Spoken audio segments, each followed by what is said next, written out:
Welcome back. Next we are going to discuss about the graph data structures. Graph is informally thought of as a collection of points in a plane called vertices or nodes. Some of them connected by line segments called edges or arcs. Formally, a graph G is made up of the vertices and the edges V, E. It's defined as a pair of two sets. V is item which is called as a vertices. E is a pairs of items which are called as the edges. If these pairs of the vertices are unordered, that's a pairs of vertices U, V is same as V, U, then the graph is called as an undirected graph. So here I can call the vertices are the A, B, C, D, E, F, and the edges are AC or CA, AD or DA, DE or ED, EF or FE, BC, BF, like this. If I change this order in this pair, it represents the same. So that kind of the graphs that we call it as an undirected graph. And another one is a digraph. Digraph is a directed graph.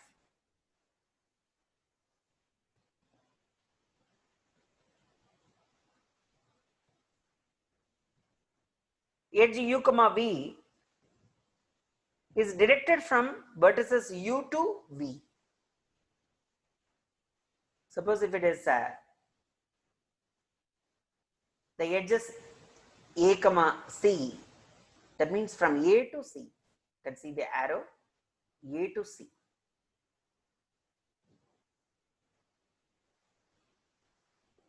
So these are the two different types of the graphs, directed graph and undirected graph.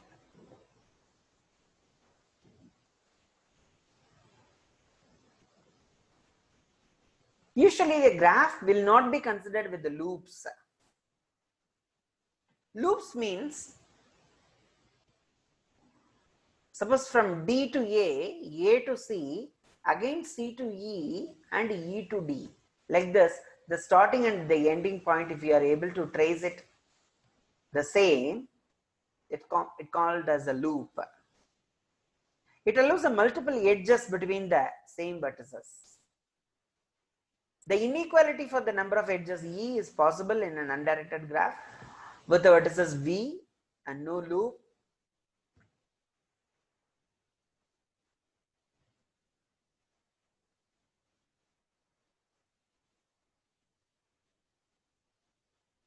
A graph with every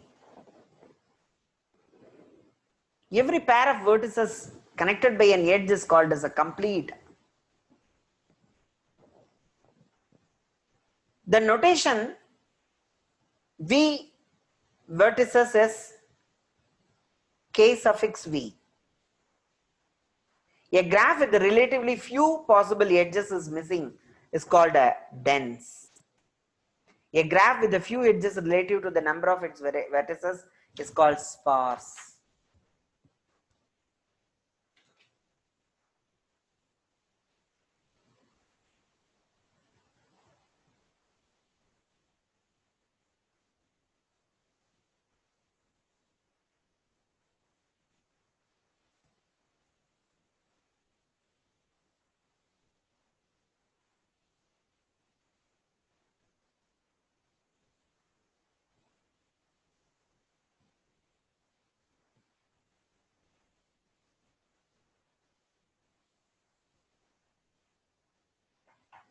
Next is a graph representation.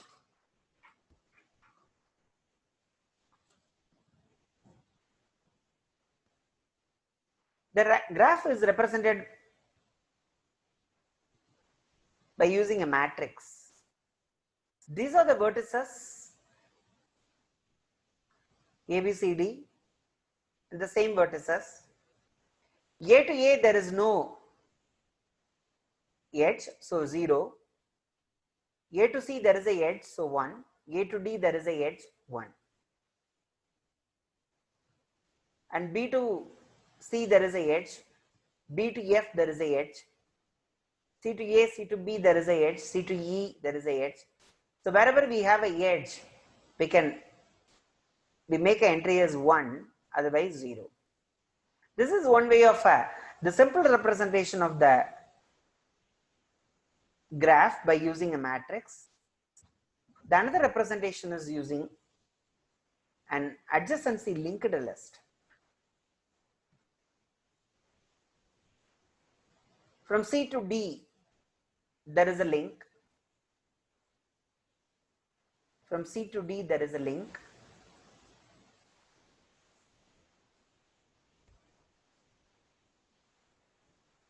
B to C, there is a link. And then C to F, there is a link.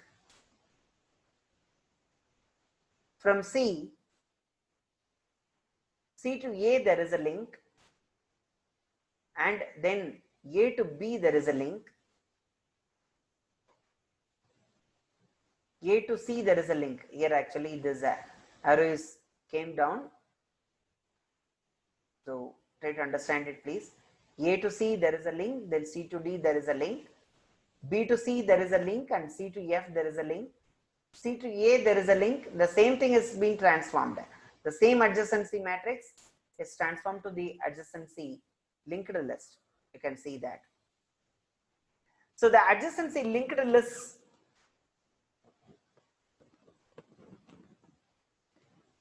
is for a graph or a digraph is a collection of the linked lists, one for each vertex, that contain all the vertices adjacent to the list vertex.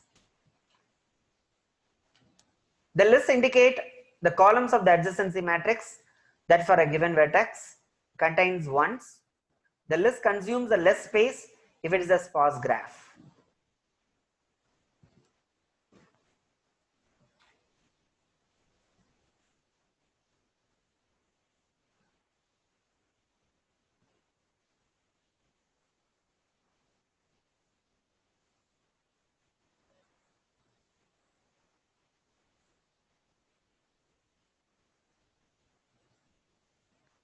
Next is a weighted graph. In weighted graph, we can see the edges are labeled with some numeric values. That could be a cost, time, any quality of service attributes between the two nodes that's depicted. The same matrix format and the adjacency linked list format. In the matrix format, you can see A to B, the value is 5. So AB 5. A to C, the value is 1. So AC 1. Like this. So here in the adjacency linked list, the same thing we are putting. From A, B comma 5, and from there C comma 1. A simple transformation of the adjacency matrix to adjacency linked list. Next, paths and cycles. A path is from vertex V to vertex U of a graph can be defined as a sequence of adjacent vertices that starts with V and ends with U. That's what the path. The path can be a direct path. The direct path is a sequence of vertices in which every consecutive pair of the vertices is connected by an edge directed from a vertex listed first to the vertex listed next. A graph is said to be connected if for every pair of its vertices U and V, there is a path from U to V, and if a graph is not connected, it will consist of several connected pieces that are called connected components of the graph.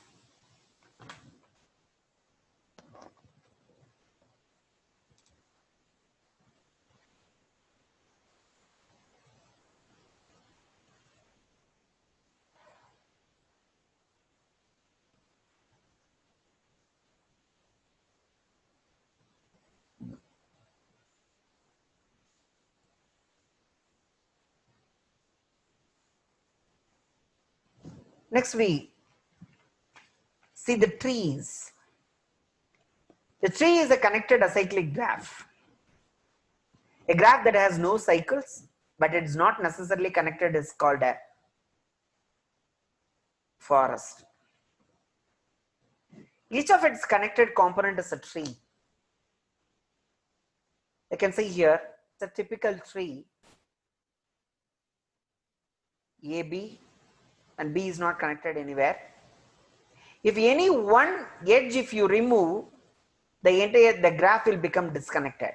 That's what the simple property of a tree. So when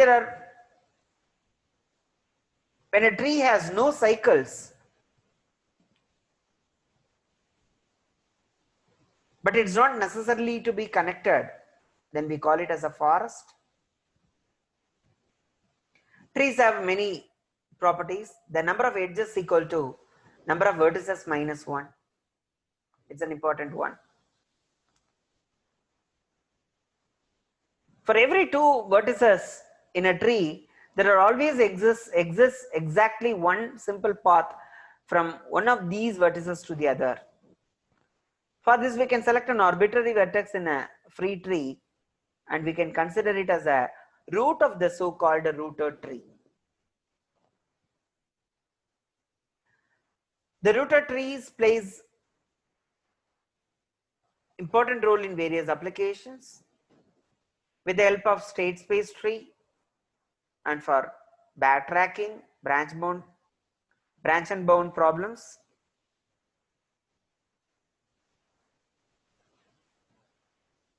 The root starts from a level 0 and the vertices adjacent to the root below is the level 1.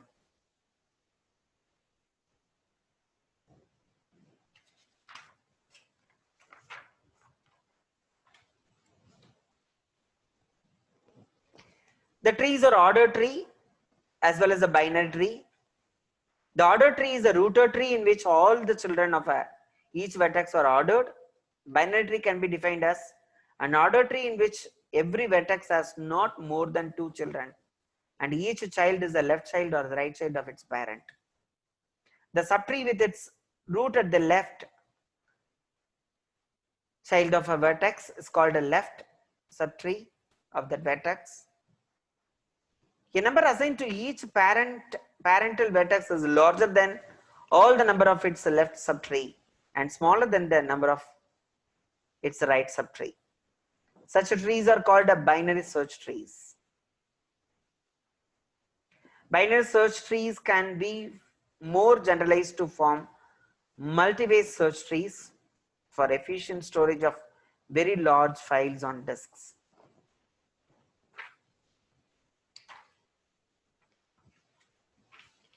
The binary search tree can be represented with the help of linked list by using just 2 pointers. One is for the left child, another one is for the right child. The left pointer of the first child and right pointers to the next sibling.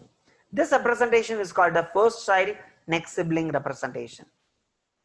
Thus all the siblings of the vertex are linked in a single linked list with the first element of the list pointed to by the left pointer of the same parent. The order tree of this representation can be rotated 45-degree clockwise to form a binary search tree.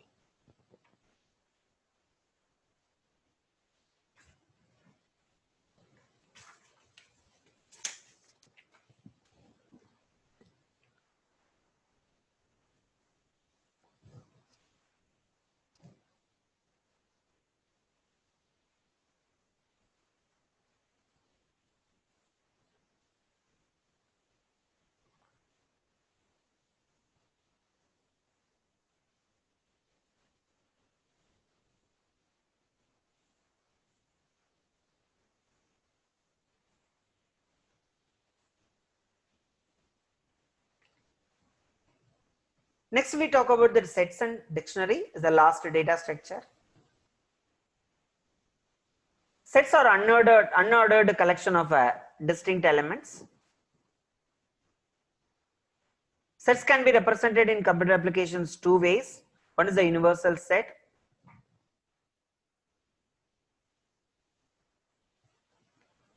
That contains a large number of values.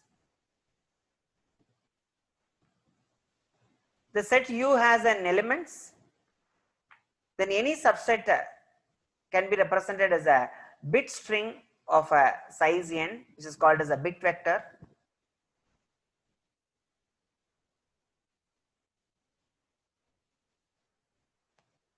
Say for example, if the U is a set, is having a values 1, 2, 3 up to 9. Suppose the set S is having only 2, 3, 4, 7. So this can be represented by the bit string as 0 because 1 is not available. 2 is there, 3 is there, 4 is there, and then 7. So the bit string operations are faster but consume the large amount of the storage. The multiset or the bag is another unordered collection of the items that are necessarily distinct. Changing the order of the set elements does not change the set, whereas the list is just opposite. A set cannot contain identical elements, but the list can. Next is a dictionary, a data structure that implements the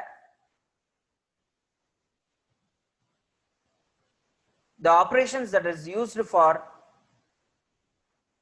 searching for a given item and adding a new item and deletion of the item from that particular collection, then we call them as a dictionary.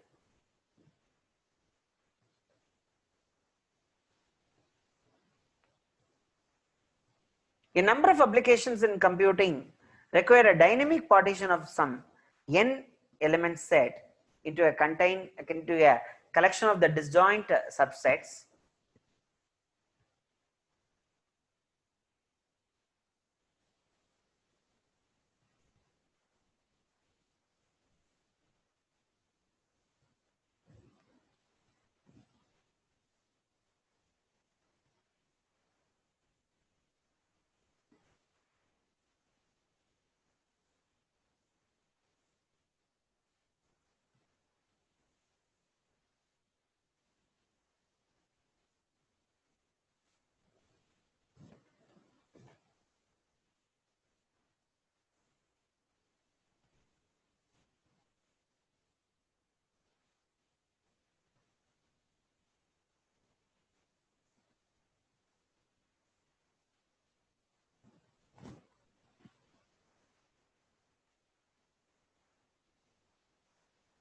These data structures play an important role in algorithms efficiency, which leads to abstract data type.